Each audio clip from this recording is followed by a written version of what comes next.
Yo, what is up everybody? Hope you guys are having a great day, and in today's video I'm going to be teaching you guys how you guys can give TikTok access to photos. So basically what this means is if you have just downloaded TikTok, then if TikTok hasn't asked you for the permission to access your photos, then basically it's turned off. So let's say I've just freshly downloaded TikTok right now. I go into my TikTok, log into my TikTok account.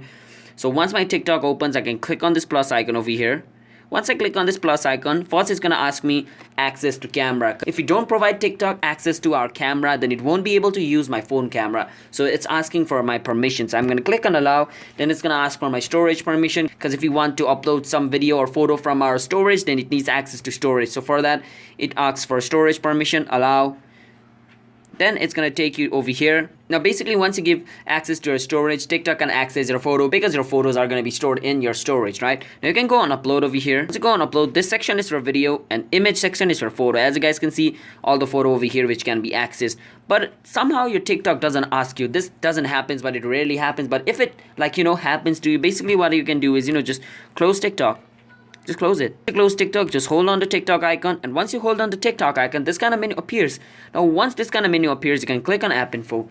Now basically we're gonna go on TikTok's main setting page on our phone. So once we come here, we are gonna click on permissions over here. Once we click on permission, all the permission over here is gonna be shown, like which TikTok needs. Now make sure you turn the camera and the storage permission on for TikTok to access your phone's photos, because if it doesn't have access to your storage, then how can it access your photo, because the photo is inside your phone storage. So make sure to give access to storage and camera. So after that, you're good to go. And if it doesn't work, it may be caused by some kind of bug, so you can just delete TikTok, reinstall it, and do this process again, okay? And it should work. If it still doesn't work, then just report the problem to TikTok staff, and they will reach out to you and help you solve your problem. So that's basically how we do it. And if you guys found this video helpful, then be sure to hit the like and subscribe button with notification on, so you guys can get notified once our new video releases. And I'll see you guys in my next video. Until then, bye bye and peace out.